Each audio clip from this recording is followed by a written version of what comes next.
We are so blessed to have as our guest speaker this morning, Rabbi Jamie Kotler. We are delighted to learn from you. Thank you. Let's see if these are both pointed in the right direction. Shabbat Shalom and Chodesh Tov. My name is Jamie Kotler. My husband, Harold, and I joined Temple Emmanuel after the horrors of October 7th.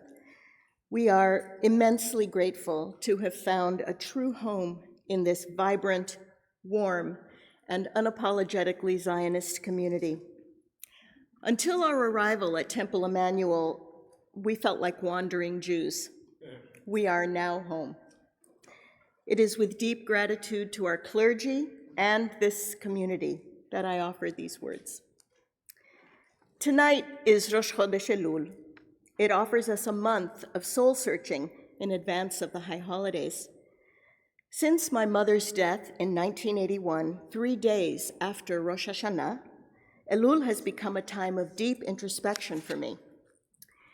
Each year, I revisit the emotional inheritance my mother left behind, guided by the words from our parsha, V'darashta, v'chakarta, v'sha'alta heitev. Seek, inquire, and ask diligently. These are words of investigation, which the rabbis interpret as a method for judges to seek truth, to truly understand the full circumstances and the effect on all those involved. Sifrei Devarim even suggests that a witness must undergo 7 cross-examinations to ensure the truth is fully revealed. During Elul, I am both witness and cross-examiner. For me, these words have become a yearly process of peeling back layer after layer, revealing over time the core of truth, some of which I'd like to share with you today. My mother, Manya Zauberman Benado of blessed memory, was only 56 years old when she died, and there was so much she never got to see. She never saw her 2 children grown to maturity, never saw me happily married to a loving and supportive man, never met her grandchildren or her great-grandchildren. But paradoxically, my mother saw way, way too much. Born in Newbridge, a town near the Soviet border, my mother survived the Holocaust by fleeing east to the USSR. There, at 16, she declared herself a communist, knowing this meant immediate induction into the Soviet army. Her choices were limited: stay and die at the hands of the Nazis, flee eastward and choose, A, to fight in the Soviet army, or B, declare herself a Jew and be transported immediately to a labor camp in Siberia or one of the Far Eastern stands.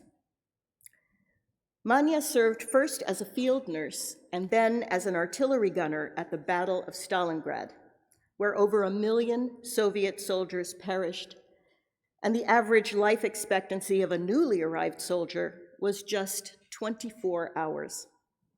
I cannot imagine the horrors my mother must have seen. And by the way, she shared none of it with us. After the war, she returned to Newbridge to discover that nearly all her family had been murdered.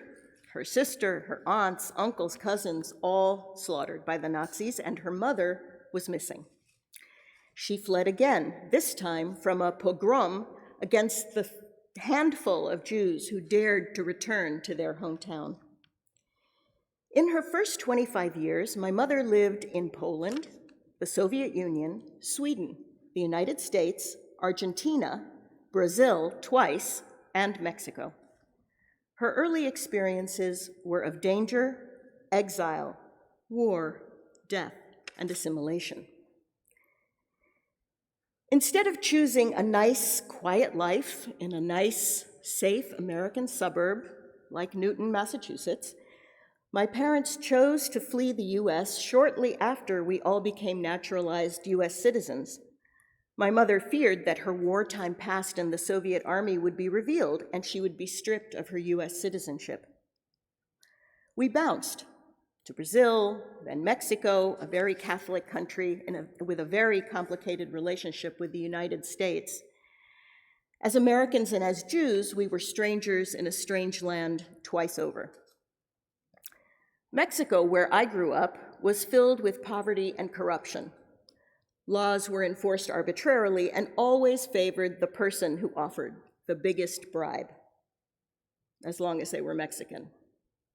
Meanwhile, my father traveled the world for his job, often, and for months-long stretches, leaving us alone in a place where we had no family and where my mother felt unsafe. All this was taken in as mother's milk by my brother and me and became part of our inheritance. After 15 years in Mexico, my parents fled again. My dad's Mexican partner set the corrupt legal system in motion against him. They left almost overnight, placing my brother with a trusted friend as he had yet to finish his last semester of high school. Imagine the fear and horror for Holocaust survivors having to leave a child behind. We children watched and learned that even friends and partners could turn on you. We learned to be ultra-sensitive to danger. This we learned not only from our own lived experience and my parents, but somehow epigenetically from the 2 millennia of persecuted Jews whose fears I feel in my bones. I learned how important it is to speak foreign languages well, unaccented, to blend in, not to be the obvious fall guy for whoever in a lawless land or at some lawless time might want to make trouble. My fight or flight instinct is sharply honed, as is my instinct for telling friend from foe. This inheritance served me reasonably well, but there was something huge missing: joy, the joy of life, of love, of relationship. The psychologist Galit Atlas notes in her book, Emotional Inheritance, the people we love and those who raise us live inside us. We experience their emotional pain. We dream their memories. It's only by following the traces those ghosts leave that we can truly change our destiny. We can choose to be active agents in transforming our fate into destiny. Our parsha begins with choice. Re'eh, anochi noten lifnechem hayom et habracha v'et haklala. See, I have set before you today the blessing and the curse. And Deuteronomy 30 repeats these words and further expands, I have set before you blessing and curse. Choose life that you and your offspring might live. Blessings and curses are part of every life. My mother's life began with many, many curses and very little choice. But even as those terrible experiences receded, she saw her life as dominated by curses. My parents' choice seemed always to run, to flee, and to fear, never to stand and fight. Unremitting darkness, fleeing, and fear is just not enough, at least for me. Though we may inherit our family's ghosts, we can also choose to allow space for seeing anew. Choice enables us to make our destiny. This is what the great Rabbi Lord Jonathan Sacks of blessed memory calls the triumph of choice over fate. Don't define yourselves as a victim, he says. Define yourself as a free moral agent capable of choosing a better future. The choice, as our verse says, is hayom, today, and every day. Every moment of every day we can choose which path to follow, which inheritance to honor. The book of Deuteronomy is filled with references to inheritance, Yerusha and Nachala. These are most often linked to land, the land that the Israelites will inherit and take possession of, the land that God promised to Abraham all the way back in Genesis 12. In my early teens, as I grew aware of Israel, I saw what a different inheritance, a different choice might look like. Israel was born from the same fiery furnace that my mother endured. Yet here was a nation that would defend itself, that would rise up like lions to protect itself and its people around the world, a nation of boundary pushers who found new and inventive ways to transform the curses they had endured into blessings. They transformed the desert, they built cities, they took in our devastated and destitute brothers and sisters from around the world and shared their small means willingly. They transformed themselves. They opened the door for the Jews of the diaspora to also see themselves anew, to stand a bit taller. Despite enormous odds against them then and now, they chose to stand and not to flee, to continue to transform themselves, now a nation of tech wizards and science wizards, to celebrate weddings and births joyfully, to sing, to live. Israel, even in this difficult time, pulsates with life.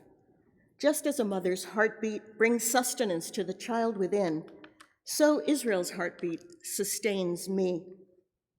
In many ways, Israel became another mother for me, my good, beneficent, joy of life-giving mother, literally a motherland. We often use motherland without thinking about what it really means. Mothers, of course, are the source of life. They protect us, nurture us, and give us a sense of belonging. They hold us when we cry and celebrate our joys alongside us. They give us ballast for stability and wings with which to fly. The Hebrew word for motherland is moledet. The root of the word is yud lamed daled, as in yeled, child, as in leida, to give birth, as in lech lecha me'artzecha u'mimoladetcha u'mibeit avicha el haaretz asher areka. Leave your soil, your motherland, and your father's house toward a new beginning, a new way of seeing. Open your eyes to a new inheritance. That is God's command to Abraham. While my own mother was lost in her darkness, Israel became my other mother, the mother that enabled me to see, re'eh, to see light. I am bound by a covenant of love to give back.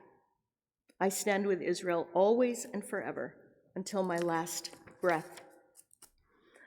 My darker inheritance is also speaking. These are dark times.